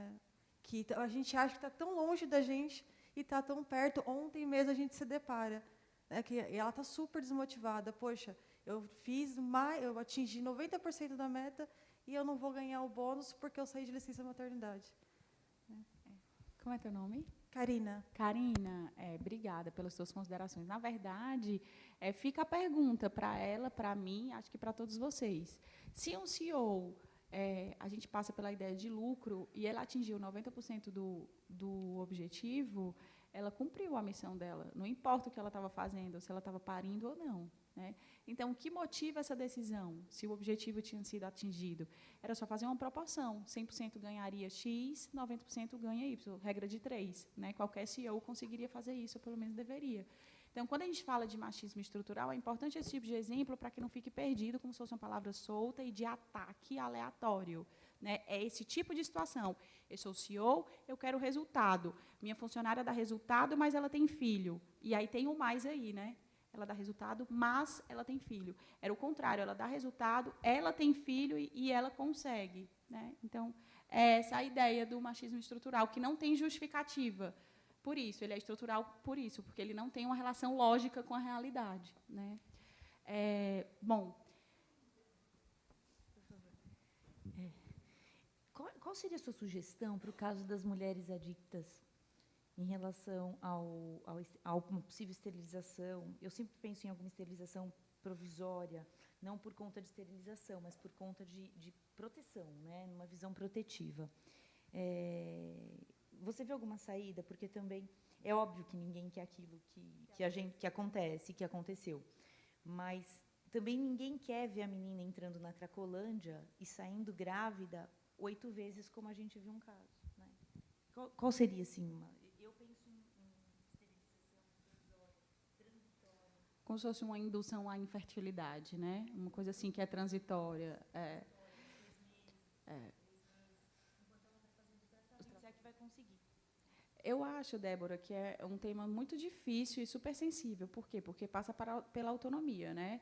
Então, assim, quando a gente trabalha hoje Estatuto da Pessoa com Deficiência e toda uma desconstrução de que não há mais, vocês melhor do que eu, que vêm do direito civil, sabem, há todo um movimento de que não há mais o incapaz, né? Não há mais o incapaz total. Você tem que ir aferindo aí como se fosse níveis de capacidade para você ir dando apenas o suporte necessário. Eu acho que, porque a minha crítica àquela decisão, sem nem conhecer pormenorizadamente as pessoas e o caso, é porque vai na contramão não só da Constituição, vai na contramão também de todo o movimento internacional que foi consolidado no Estatuto da Pessoa com Deficiência, que é de 2012, quer dizer, super recente, e que fala que não dá mais para você dizer, você é pobre, você é adicta, você tem que ser esterilizada porque você está reproduzindo. Acho que é mais um problema, é mais uma chaga, entre aspas, social que a gente tem. Os adictos, os craqueiros, né, que se chama de uma maneira vulgar, que vivem e transitam como zumbis nas cracolândias da vida e que a gente desconsidera todos eles. Então, eu acho que é o acolhimento. Passa pelo acolhimento, tem que acolher essas pessoas. É difícil, porque a gente sabe que, haja visto os globais agora que estão na moda, né, dizendo, olha, sou adicto, sou viciado, estou tentando e tal. Então, a gente mostra que é uma realidade que não é só de gente pobre, era só antes camuflada. Então, os adictos, eles reincidem. É incrível, porque é um vício, como o álcool, como o cigarro, a droga também. Né? Então, assim, hoje, eu não acho que tenha uma única saída. Eu só não acho que a saída seja a compulsoriedade, entendeu? Mas acho que o acolhimento, você até pensar em situações de transição, como você falou, e de transição, da mesma forma que a gente tem hormônios injetáveis, a gente tem o Implanon, que é um implante, será que não seria um caminho? Continuaria sendo invasivo, mas é reversível. Então, se o Estado pode catar uma mulher e esterilizá-la, por que aquele... Pelo amor de Deus, entendam o que eu estou falando. Eu discordo também, mas eu estou dizendo, se eu posso mais, por que eu não opto pelo menos? Se a minha preocupação, né, era com aquela mulher não se reproduzir, por que eu não coloco um implanon, que em 6 meses eu posso colocar? Não, é porque eu quero, de todas as formas, impedir que ela se reproduza no futuro. Porque mas essas transitórias são perfeitas, né, para essa situação até de vulnerabilidade. Essas transitórias, inclusive, se elas forem voluntárias, elas são perfeitas, eu acho. Salvo as pessoas que não podem, por problemas de pressão arterial e tal e tal. Mas se você não tem uma questão física que lhe impeça, você tem o implanon, você tem os hormônios injetáveis de 3 em 3 meses. Então, se você acolhe essa mulher, coloca ela numa clínica, ou então num abrigamento, que ela vá uma vez por semana, você tem como controlar aquilo. Você não precisa ir para o excesso, né, que é a última possibilidade, que eu não acho que deveria ser, que as pessoas não deveriam sequer pensar que isso é uma possibilidade, né? Porque outras coisas, como você rapidamente falou, e a gente não é médica, a gente não trabalha com pessoas em situação de rua, a gente não trabalha com drogadictos, e a gente consegue pensar em alguma coisa, né, que não seja tão extrema. Eu acho que o interessante e o estranhamento vem das pessoas só terem essas ideias extremas, entendeu? Então, eu acho que é bem delicado nesse sentido. Será que não é a criminalização da pobreza também, de certa forma? Né? Porque tantas mulheres aí adictas, só que elas têm um poder aquisitivo maior, isso não quer dizer que elas vão sustentar os filhos. E aí o Estado não faz isso. O Estado não chega a elas. Quantos homens também têm 5, 10 filhos aí, nem sabem, jogadores de futebol, cantores, que a gente tem aí, historicamente, biografias já definidas que nunca assumiram, eles nunca foram catados e vasectomizados. E abandonaram os filhos do mesmo jeito. Então, não estou dizendo que é bonito, nem uma coisa nem outra, pessoal. Só estou dizendo que vale a pena a reflexão sobre o tratamento diferenciado por ser homem, por ser mulher, por ser pobre, por não ser. Tá? Acho que o nosso espaço aqui é de reflexão, muito mais de reflexão e muito menos de dar respostas prontas. Né? E olha como a fala é impregnada, né? Você pergunta para um homem... Gente, pelo amor de Deus, eu adoro homem, tá? Mas... Você pergunta, porque, né, eu vou, né? Quem é meu aluno sabe, né, que eu adoro homem, porque a gente discute muito homossexualidade e eu sempre coloco essas questões. Mas você pergunta para um homem assim, quantos filhos você tem? Daí, qual é a piada? Que eu saiba, 2. E o que as pessoas respondem? Isso é o quê? É o quê? É o quê? Né? Então, assim... Mas é uma questão social, né? Assim, essas brincadeiras machistas, tá? Que as pessoas não param de repetir, né? Você tem quantos filhos, Rodrigo? 4 no furo. 4. Professora, eu estava pensando aqui algumas questões. A senhora deu dados interessantes.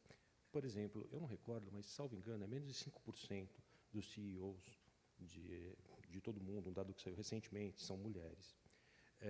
As pessoas que passam fome no mundo, a maior parte são mulheres e crianças. As mulheres, no Brasil, pelos dados do IBGE, são as chefes de família, elas que seguram a família entre os mais pobres. Desculpe. E entre nós aqui, por exemplo, aqui, quem está nessa sala, nós aqui, na verdade, apesar da gente ter a divisão norte-sul, né, o norte rico, o sul pobre, eu não vou nem entrar na questão como é que a gente sabe onde é o norte, como é que sabe onde é o sul, se o planeta está... Não vou nem entrar nessa questão, mas, assim, com a globalização, eu me considero, vivendo no Brasil, vivendo no norte, por causa que o percentual do meu tipo de vida, seguramente, é menos de 1% da população, e acho que de todos que estamos aqui. Então, no passado, as mulheres, lá na antiguidade, tem uma vertente, a senhora bem sabe, que elas tinham o conhecimento científico. Como ficou alguma coisa até hoje, né? Eu tenho uma amiga minha, até, que eu estava brincando com ela outro dia, falei, o que a médica da sua casa diz, né? Que ela tem os filhos, tudo. Então, ela que é a médica da casa, tudo. E aí, nessa evolução, numa das linhas de evolução sociológica, se coloca o quê? Que, na Idade Média, as bruxas são as mulheres inteligentes, que são aquelas mulheres que desenvolveram todo o conhecimento tecnológico, todo o conhecimento científico, tudo. E quando a gente vai chegar no século XIX, vai chegar onde nós temos o estereótipo feminino, masculino. Desculpe, assim, fazer todo esse contexto, que são as dúvidas que me ocorrem. Por exemplo, a análise econômica do direito, que olha o direito pelos princípios da economia, um dos grandes ícones, que a senhora sabe, é o Posner. E ele é muito criticado pelo mercado de bebês. Então, ele faz uma conta econômica e fala assim, uma mulher que trabalha e que tem uma produção tal, se eu deixo aquela mulher de licença, ela vai causar um mal social. Por quê? Porque ela não vai produzir dinheiro. De outra parte, eu tenho mulheres pobres que têm muitos filhos. Então, para a análise econômica do direito, qual que era o caminho ideal? Que houvesse a transferência das crianças dos pobres para os ricos. Ou, se isso fosse muito radical, nós teríamos também a maternidade de substituição. Seria uma oportunidade das mulheres pobres, né, a barriga de aluguel, seria uma oportunidade das mulheres pobres de ganharem dinheiro. Então, assim, essa questão da reprodução, todas essas questões, além do direito ser um elemento cultural para impedir determinadas questões, até a gente sempre estuda, né, no começo da faculdade, que é para não imperar a lei do mais forte, tudo, e aí, pelo direito, racionalmente, a gente trabalha e tenta mudar certos hábitos. Eu não tenho conhecimento de antropologia para saber se são inatos, se a gente vê se reproduzir na natureza, a diferença de gênero. Bom, mas, para nós, no direito, e aí eu acho que o direito tem muito a contribuir, porque a gente pode criar regras impositivas, a gente pode obrigar a sociedade. Por exemplo, a gente pode obrigar que exista a licença gestante, que é algo bastante relevante, é uma intervenção direta do direito. Mas, assim, essas questões reprodutivas, elas não seriam um capítulo dos direitos humanos das mulheres que são desrespeitados? Não seria mais uma vertente, mais uma espécie desses direitos? Essa que seria, assim, o questionamento, assim, se a gente estaria diante, claro que é uma situação específica, mas, assim, é mais uma vertente. Se eu resolver, por exemplo, as mulheres são mais numerosas, né, tem mais mulheres do que homens. E, assim, quando a gente olha aquela questão dos clubes de homens, se olhar o Congresso hoje, a gente vai ver que são os homens que fazem as leis, porque não tem mulher no Congresso, e isso é mundial, não é só no Brasil também. Então, assim, isso que eu queria, assim, a colocação, se isso daí não estaria nos direitos humanos. E a senhora começou falando de luta contra o poder. E luta contra o poder é direitos humanos e direitos fundamentais, que a senhora bem... É um processo de luta, né? É uma dinamogênese, né, que é o nome que se utiliza para falar que é uma oposição para provocar os direitos humanos. Então, isso que, assim, será que esse contexto seria nessa questão? Desculpe, a senhora está no meio, eu sei que a senhora foi falar bastante, mas tem mais coisas ainda. Mas será que seria essa a questão? Isso que está me angustiando aqui, professora. Obrigada, professor. Eu acho que sim, eu acho que, como eu falei, né, vem exatamente desse movimento internacional, de organismos internacionais, de alguns países, a CEDAW, as Conferências Mundiais dos Direitos das Mulheres, que foi em Nairobi, México, Copenhague, que vem discutindo exatamente essa questão, ainda não com esse nome planejamento familiar, mas dentro dos direitos reprodutivos. Sim, é exatamente dentro da perspectiva dos direitos humanos que surge essa preocupação. Por quê?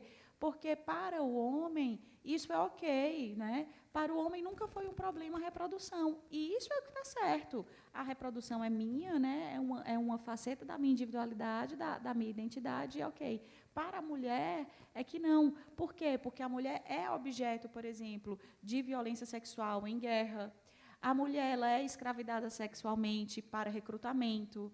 Então, assim, a sexualidade da mulher, que muitas vezes se traduz em sua reprodução, vem sendo, ao longo da história da humanidade, objeto de manipulação pelo detentor do poder. E o detentor do poder tem sido o homem proprietário. Infelizmente, não tem como a gente falar de outra forma. Né? Então, o Congresso ele é composto por homens, por quê? Porque aquilo ali é espaço público. E, historicamente, o espaço público era dominado por homens. As mulheres sequer podiam votar até 1982. Diante disso, há uma transição desse espaço privado e doméstico para o público. O que a gente não pode, como você bem disse, é, primeiro, recuar e, dois, estagnar. Porque é preciso avançar, você vai empurrando. É de um dia para a noite? Não. Se há menos de 100 anos a gente não podia sequer votar... Não acho. Eu não acho. Para os parlamentares, não é o direito que cria, obriga, fala assim, olha, você tem mais mulher, então vai lá e faz a coisa. Aí sabe o que aconteceu com as cotas? As candidatas fantasmas, que têm sido hoje grandemente divulgadas e declaradas na mídia. Por quê? Só que eu concordo com você, professor. Que Mas essa crise, ela não é do direito. Essa crise, ela não é do direito, ela é do ser humano. Sim, sim. Por isso que eu estou lhe dizendo, eu acho que o direito ele não pode atrapalhar. Mas, se a gente só tiver ele, não funciona. Então, por exemplo, a gente tira os crimes sexuais do crime contra os costumes. Vamos lá pensar. Por que o estupro ele estava lá no crime contra os costumes? Tem algum sentido ele estar lá contra os costumes? Por isso que ele sai e vai para o capítulo contra a dignidade sexual. Né? Costume de quem? Eu estou sendo estuprada. Não é costume da sociedade, não é moralidade. É a minha dignidade sexual que está sendo violada. Então, ele sai. Evita do homem estuprar? Não. Só que pune aquele que estupra. Né? Então, o que eu estou querendo dizer é que o direito ele tem que estar à nossa mão como instrumento de proteção. Mas não é ele que promove. Porque a gente está vendo que tem, hoje, formalmente, no Brasil, eu não vislumbro nenhuma lei que formalmente discrimine homens e mulheres. Não vejo. Não tem. No Código Penal, esse tipo de coisa foi superada, no Código Civil também, né? Pátrio poder, poder familiar, guarda compartilhada, não tem mais a incapacidade da mulher, a mulher não é mais relativamente incapaz. Você vai na legislação empresarial, você vai na legislação trabalhista, porque antes a mulher precisava da autorização do marido para trabalhar, depois saiu a autorização para trabalhar, mas precisava, se fosse trabalho noturno, precisava da autorização do marido. Então, isso tudo a gente não tem mais. Né? Mas, por exemplo, a delegacia da mulher, de só ter mulheres, é uma discriminação aos homens? Não, não existe só delegadas mulheres nas DDMs.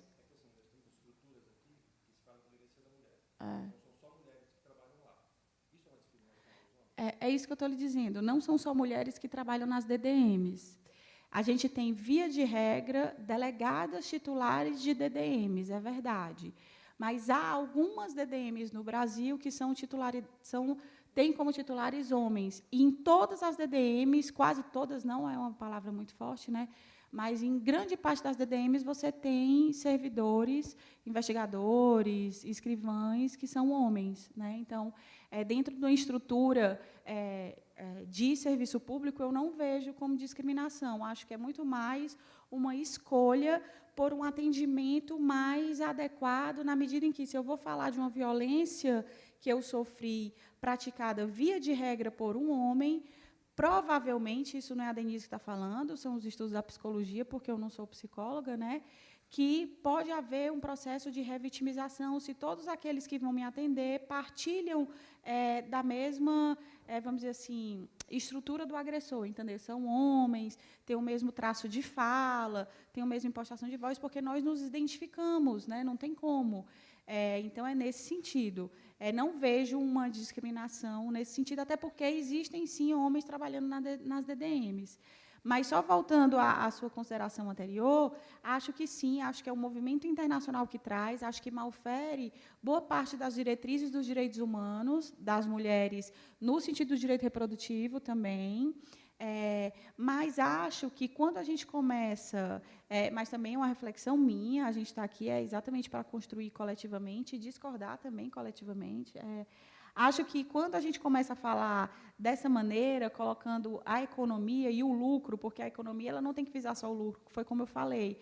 Se a gente tem uma taxa de reposição populacional abaixo, né, como o Brasil já tem há vários anos, você também tem que falar isso em parâmetros econômicos, e não necessariamente o lucro. O lucro é só o fim da cadeia dentro de uma estrutura empresarial. Esse tipo de colocação eu acho parecido muito com o malto, sabe? Não vão se reproduzir, que não vai ter comida para todo mundo. Né? As pessoas vão se reproduzir numa progressão geométrica e a comida vai para uma progressão aritmética. Isso nunca existiu. Nós estragamos comida. Se tudo que a gente produz no mundo fosse dividido equitativamente, sobrava comida para a África, para o Vale do Jequitinhonha, para o sertão cearense, sobrava. O problema é o desperdício e o problema é o acúmulo na mão de poucos, principalmente porque eu quero exportar. Se eu quero exportar, eu esgano, vamos dizer assim, o mercado interno, porque eu preciso que esse preço aumente e eu exporto. Então, assim, eu não sou economista também, mas a gente sabe, é só olhar lá na FAO, que comida tem para todo mundo, ela só não é distribuída. Né? Então, eu acho que essa reflexão de que a mulher saindo do trabalho ela vai gerar prejuízo, parece muito essa fala do Malthus, ela não é muito lógica, sabe?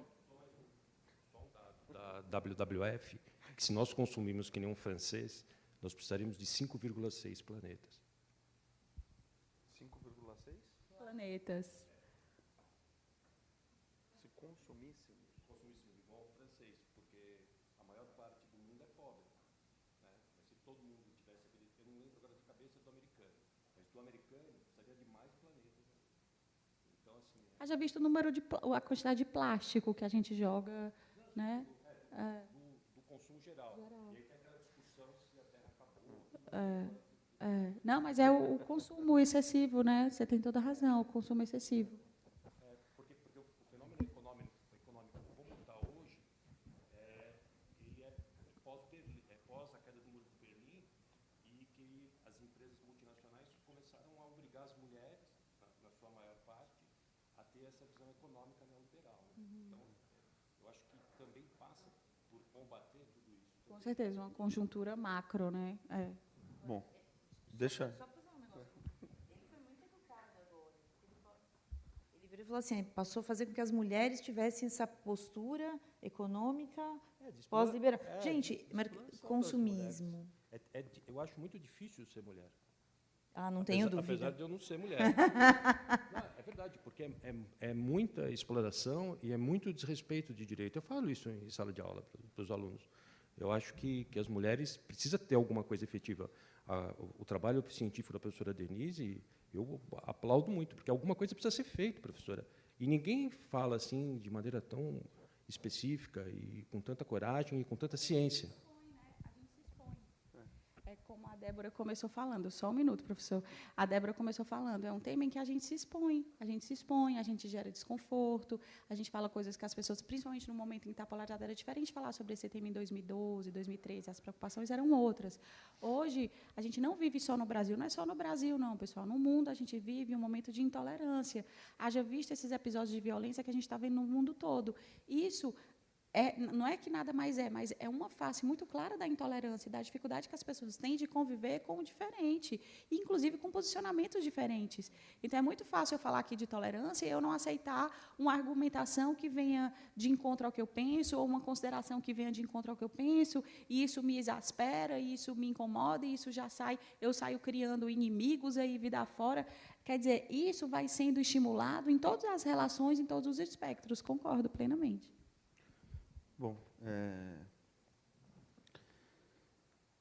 esse é um tema bastante amplo, né, que circunda várias áreas, né? Talvez o direito seja o destino final dessa discussão. Aí é uma discussão se o direito teria que ser, em algumas situações, o protagonista, ou se ele puxa uma atualização, se ele traz um avanço, ou ele é simplesmente reflexo de um avanço que acontece na sociedade. Eu tendo a imaginar que ele é consequência. Ele não tem tido esse papel de protagonismo. Não sei se é possível ter. Talvez seja o papel dele mais desejável, esse papel de protagonista. Mas como trazer para o direito esse protagonismo? As coisas acontecem na sociedade e chegam para o direito. Mas as coisas já aconteceram e acontecem há muito tempo, para depois o direito dar uma resposta, que, na verdade, quando se dá essa resposta, muitas vezes já houve uma acomodação social sobre aquele tema. Então, eu, nesse sentido, concordo muito que as outras áreas trazem para nós uma irrigação fundamental. E acho que a área que vai mais cooperar para essa transformação é a tecnologia. Quer dizer, é aquela questão das zonas de conforto. Eu ando muito de táxi, bato muito papo com taxista, gosto, e tenho discutido com eles a questão do Uber, né? Porque há um reclamo do Uber. E eu digo assim, e sou sensível à colocação deles. E aí digo assim, mas, poxa vida, também na questão dos táxis, vejam que houve aí uma resposta ao Uber, né? Você não paga mais, aqui a gente tem cidades com limites muito próximos. Então, saía daqui, ia para o meu escritório em Santo André, mudava o município, muitas vezes de um bairro para o outro de São Paulo, é muito mais distante, mas se cobrava. À noite, tinha uma cobrança. Final de semana, tinha uma cobrança. Quer dizer, hoje, você entra num táxi, tem água, tem bala, não existem essas cobranças. Então, por que o táxi não saiu dessa zona de conforto dele e se modernizou para impedir que houvesse a uberização, vamos dizer assim? Porque acho que é isso que você bem colocou. Quando a gente está numa zona de conforto, é diferente, é difícil a gente sair dela, né? Então, acho que a tecnologia vai tirar todo mundo da zona de conforto. No direito já tira. A inteligência artificial, ela vem em grande escala. Quer dizer, há 15 anos atrás, eu saía de Santos para ir no Fórum da Praia Grande, ver um despacho, e isso hoje nós fazemos pelo smartphone e pelos processos digitais. Isso influenciou, porque o professor Marcelo Benac o judicou em Caraguatatuba. Certamente lá em Caraguatatuba tinha um advogado contratado por um escritório de São Paulo só para fazer diligência em Caraguatatuba, porque o custo do escritório de São Paulo para ir a Caraguatatuba, ver uma folha de papel e tirar uma cópia era maior do que contratar esse escritório de Caraguatatuba. Ele perdeu isso, porque o de São Paulo hoje, que é contratado por uma grande empresa, ele tem o acesso no processo digital. E aí, abrindo ainda mais a discussão, quer dizer assim, as mulheres sempre trabalharam, mas as mulheres pretas e pobres. Só que elas não eram, de alguma forma, referência para as mulheres. As mulheres não queriam aquele papel, porque era um papel de subserviência, era um papel exaustivo, era um papel de maltrato, de pouca, digamos, não tinha brilho, embora seja extremamente digno, mas as mulheres olhavam e não diziam assim, eu gostaria de ter essa atuação. A partir do momento que mulheres vieram e se destacaram em outras searas, aí essas mulheres passaram a aflorar noutras esse querer ser igual, porque aquele papel também de dona de casa, cuidando dos filhos, cuidando do marido, muitas vezes, para muitas mulheres, estava, imagino eu, entediante, era pouco para a capacidade que as mulheres têm. Ao mesmo tempo, se você olhar para o lado dos homens, muitos buscam um padrão de esposa que depois não replicam nas suas filhas. Então, é muito comum você ouvir, a pessoa é casada dentro daquele modelo mais família tradicional, mas ele diz para as meninas que estão aqui, imagino eu, muitos dos pais dizem assim, você tem que fazer faculdade, você tem que ser independente, você não pode depender de marido. Foi uma expressão muito utilizada, né? Acho que positivamente, ótimo, que aqui elas são em maioria, acho que essa transformação está em passos largos. O professor Marcelo diz, é difícil ser mulher, acho que sempre foi. Agora está sendo difícil também ser homem, porque a sociedade ela tem imposto a todos nós um grau de cobrança que repercute no quê? Repercute em ansiedade, repercute em depressão. Porque a mulher, o homem hoje, se ele quer ser, digamos assim, se ele quer ter uma boa atuação, ele se preocupa em trabalhar, ele se preocupa em ser um marido que não seja machista, ele se preocupa em ajudar na criação dos filhos. Então, outro dia veio aqui um palestrante, já há alguns anos, que ele diz assim, né, parece que a sociedade, a mídia como todo, vai jogando a gente para os dois lados, né? Então, a gente fica assim, não seja machista, não seja machista, não seja machista. Por outro lado, quando vem Dia das Mulheres, eu até disse isso em outro momento, em outra oportunidade, é propaganda de calcinha e de eletrodoméstico.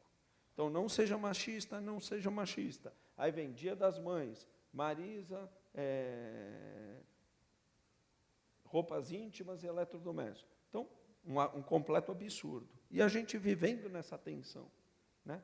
Para as mulheres, ao mesmo tempo, maternidade, maternidade, maternidade. Para o outro lado, mercado de trabalho, mercado de trabalho, mercado de trabalho. Não há um clima de calma. Não há um clima de paz. Então, todos nós estamos vivendo um momento de transformação que está nos tirando da zona de conforto. A tecnologia traz isso, a igualdade de direitos. Acho bom, acho positivo que isso aconteça.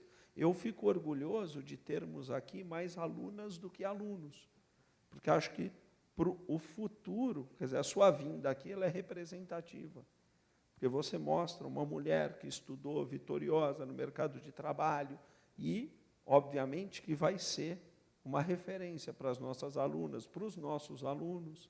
Então, eu não quis fazer perguntas, quis colocar ali algumas situações do nosso cotidiano que demonstram o quão delicado é esse tema, passando pela medicina, passando pela psicologia, passando pelas relações que temos nos nossos lares, como lidamos com as nossas filhas, filhos, e que vai repercutir aqui.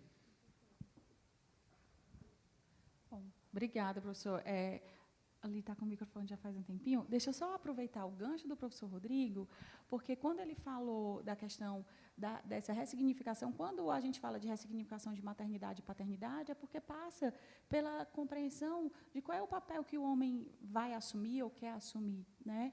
E aí, ao mesmo tempo, tem a ver com a fala e o que a gente faz. Esses dados aqui, que são do censo de 2013, eles falam de horas dedicadas às tarefas domésticas. E eu acho sintomático esse quadro do IBGE. Né? Por quê? Porque a gente fala aqui de que aquele lugar do doméstico não é o lugar que é valorizado.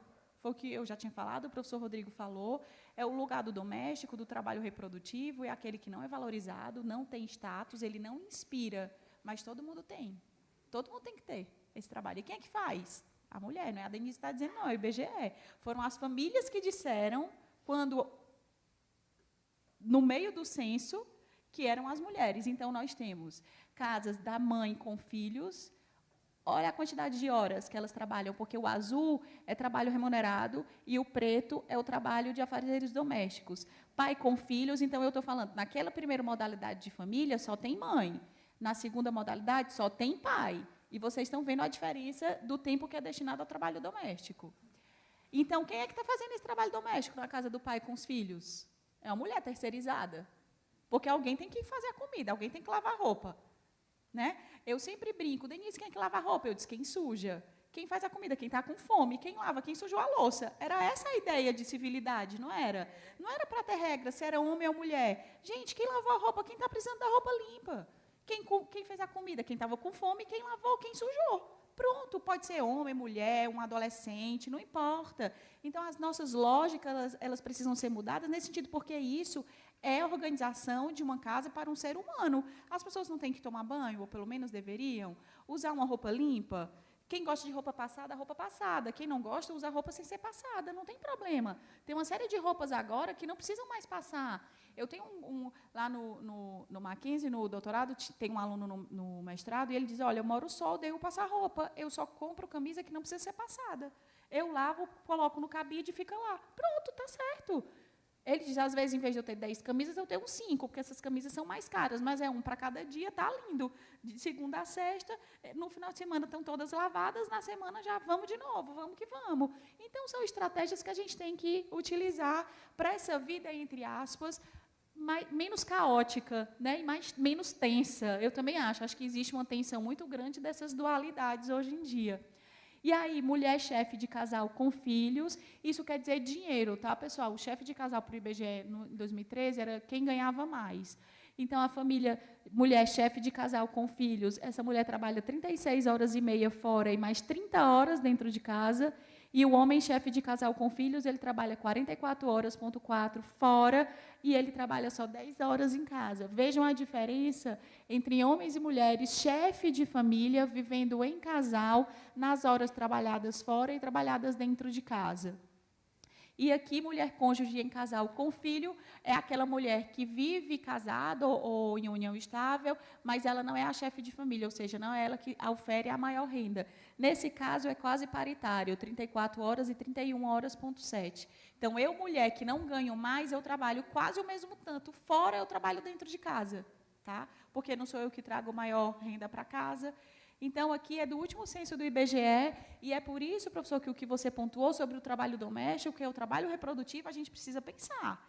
Porque é um trabalho que, de fato, não é valorizado, é um trabalho que não traz status, é um trabalho que faz uma alusão muito forte ao período de escravidão, e é um trabalho que ainda é ocupado em mais de 90% das casas do Brasil por mulheres. Né? Então... E é muito cansativo, claro, até porque ele cansa também psicologicamente, porque ele é repetitivo, né? Vamos só passar esse vídeo. Eu tenho questões tecnológicas, eu não sei como eu... Fazer um comentário aqui. Semana passada, eu viajei e conversando com um casal de brasileiros que estão estabelecidos nos Estados Unidos, né? Para ver as diferenças da sociedade como um todo. Esse mercado de trabalho, de mão de obra, ele já não é feito pelo americano. Então, lá existe o Uber, agora ele me colocou, conversando com um taxista lá também, diz, Rodrigo, comprei um carro, equipei, aqui nos Estados Unidos agora há um aplicativo que é o Uber Wash. Então, as pessoas chamam e alguém vai lá e lava o carro dessa pessoa. Isso tudo hoje é feito por uma mão de obra que é dos latinos. O americano não faz. O americano tem buscado máquinas para que não haja. Vejam o nosso cotidiano como mudou. A expansão de lavanderias que nós tivemos. Quase todos os bairros têm mais de uma lavanderia. Fast food, comidas prontas, porque esse trabalho doméstico, ele está escanteado. E aí essa estrutura familiar era a mulher é uma executiva de uma multinacional e o marido nos Estados Unidos, brasileiro, abdicou de trabalhar porque o custo para pagar tudo aquilo que ele demandava era maior do que a receita dele eventualmente lá. Então, houve lá uma escolha da mulher seguir no mercado de trabalho e o marido não. E aí a gente conversando, e acho que também tem relação com essa questão do planejamento familiar, quer dizer, é uma somatória. O brasileiro tem ainda aquela cultura de ter a sua casa, e de ter a sua casa por muito tempo. 20 anos, 30 anos. O americano não. O americano...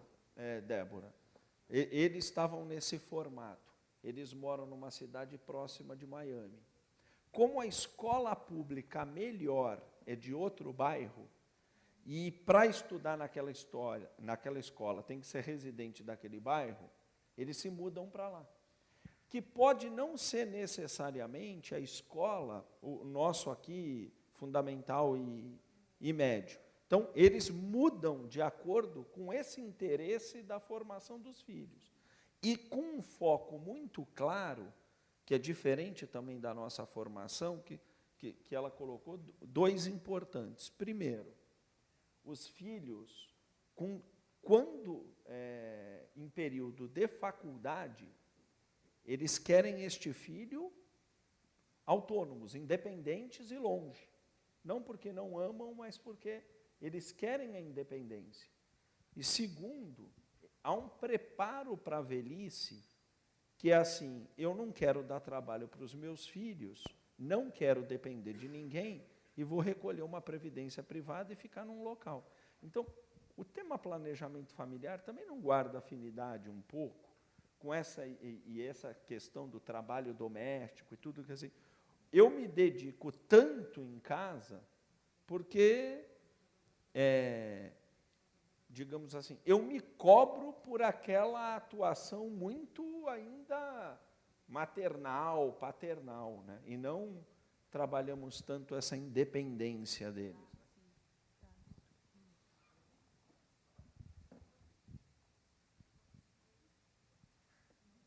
Oi. Bom dia.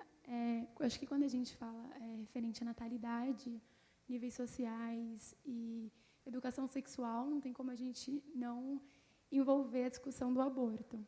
Então, eu gostaria de saber se, na sua opinião, o aborto não ser legalizado no Brasil tem alguma relação direta ou indireta da intervenção do Estado no planejamento familiar. Olha, como é teu nome? Amanda. Amanda, na verdade, um dos pontos mais sensíveis envolvendo direitos reprodutivos é o aborto. No meu entendimento, o planejamento familiar, ele tangencia essa discussão porque está dentro dos direitos reprodutivos, né? Por quê? Porque, para mim, planejamento familiar, ele está dentro da ideia de uma construção planejada de quando, como, com quem e por que ter filhos. Tem, inclusive, essa quarta pergunta, que, para mim, ela, nos últimos 2 anos, até depois da tese, ela passa a compor, agora, em vez de um tripé, né, essa quarta reflexão. O como, quando, com quem e por que ter filhos. Para mim, o planejamento familiar passa por aí. O aborto ele está, sim, inserido na discussão dos direitos reprodutivos. Acho que a sexualidade feminina e a reprodução feminina, ela, sim, é um espaço de disputa de poder. Acho que a discussão sobre a descriminalização do aborto é uma discussão muito complexa e que não pode ser feita da forma como está sendo feita. Por quê? Porque, de um lado, você demoniza, né, as mulheres que abortam, dizendo que são pessoas de uma segunda categoria, que não têm responsabilidade, que vivem uma vida louca, que vivem aí a transar loucamente, nenhum tipo de... Isso não é verdade. Um número enorme de mulheres que abortam são mulheres de parceiros únicos, são mulheres de uma vida... São mulheres casadas, são mulheres de vida sexual super conservadora, né? Então, você demoniza essas mulheres nessa forma de debate que a gente está tendo. E, de outro, você demoniza aquelas pessoas que entendem que o abortamento é um excesso, que o abortamento não pode ser descriminalizado, que o abortamento é um malferimento, inclusive, dos direitos do embrião ou do feto, e por aí vai. Tá? Então, o que é que eu posso te dizer, sendo evasiva na minha resposta, e já assumo isso, é que, dentro da discussão de planejamento familiar, eu não albergo a discussão sobre o aborto, acho que ela está dentro de um guarda-chuva maior, que é de direitos reprodutivos, e acho que, no Brasil, o que a gente está fazendo não é discussão sobre aborto, é demonização de um posicionamento ou outro, e isso não vai levar a lugar nenhum. Mulheres pobres, via de regra, são as que morrem por causa de aborto, sim, a gente tem que discutir isso. A gente tem que discutir que a gravidez na adolescência é, sim, um problema para as meninas e não para os meninos, via de regra. E a gente tem que discutir o porquê dessas jovens mulheres e de mulheres adultas estarem engravidando sem quererem ser planejamento, salvo os casos de estupro. Tá, Amanda? Então, assim, acho que a despenalização do aborto ela precisa ser discutida no Brasil e precisa ser discutida nesses parâmetros com responsabilidade. Porque, sim, parte do pressuposto que é no corpo da mulher que a gravidez acontece. Ao mesmo tempo que a gente não pode deixar de lembrar a todo instante que há um grande número de pessoas, e inclusive da comunidade científica, que entende que no momento em que o embrião ele a anidação, né, que ele se cola no útero, ali já tem expectativa de vida, e dali não vai nascer um coelho, um sapo, vai nascer necessariamente uma pessoa. Então, esse tensionamento que precisa ser com muito cuidado trabalhado, e eu acho que, sim, precisa ser discutido, a meu ver, não dentro especificamente do planejamento familiar, mas dos direitos reprodutivos. Tá? Nós vamos assistir o vídeo e depois a gente faz o encerramento. Pode ser?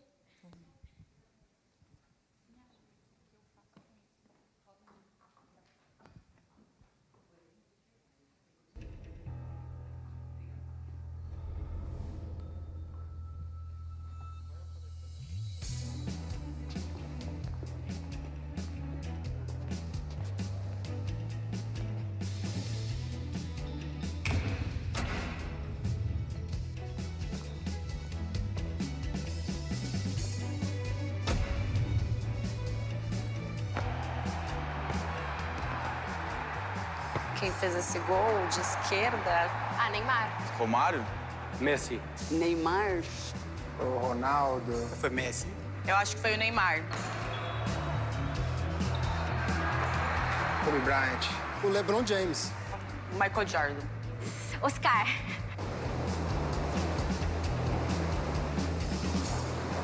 Mineirinho. Medina. Foi o Medina essa, que ele deu uma caída assim e levantou. Medina.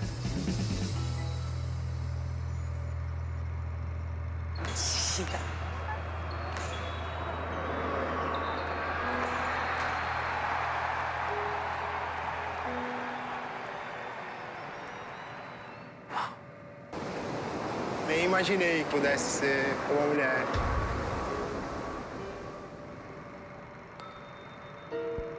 Eu acho que existe um bloqueio ainda. Quando você pensa em atleta, você normalmente pensa em homem primeiro. Por isso que fiquei chateada comigo. Não falei o nome de nenhuma mulher.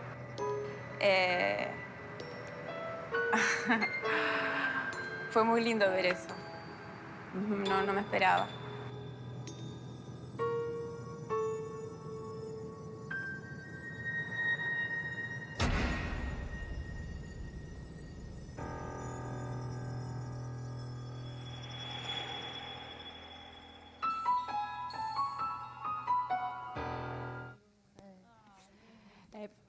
Pessoal, para a gente ir fechando, eu gosto muito desse vídeo, porque da ESPN Women, né, mulher, dentro de uma campanha de valorização das mulheres no esporte, porque as mulheres ganham menos, os prêmios. Lembra daquela polêmica dos cheques, que o mesmo campeão de skate ou de surf recebe muito? Então, foi dentro dessa ideia. E aí eu acho que serve para todas as nossas discussões, que, na verdade, a nossa construção coletiva passa por isso.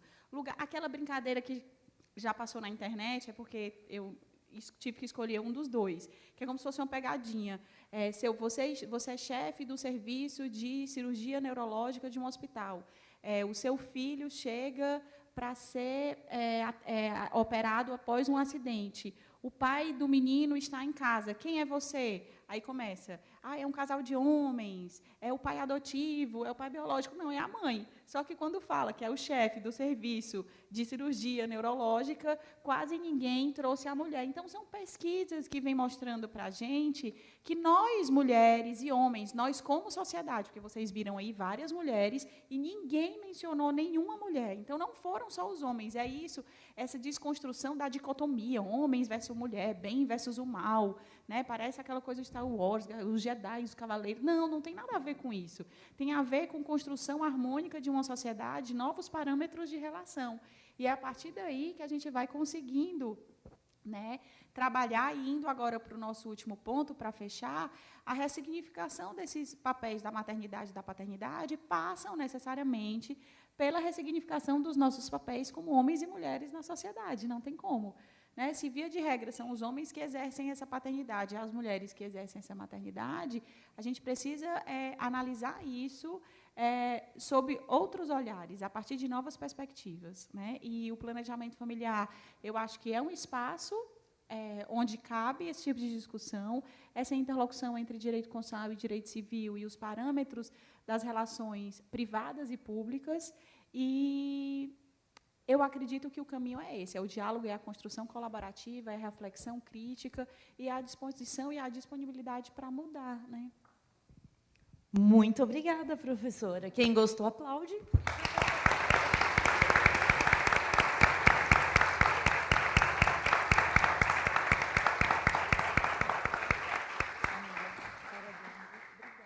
Obrigada mesmo. Obrigada, pessoal, foi ótimo. Eu queria deixar, antes da gente sair, eu queria deixar aqui o certificado para a professora Denise, atestando que ela esteve aqui conosco, não é verdade? Dá para juntar, vamos fazer foto, vamos fazer selfie.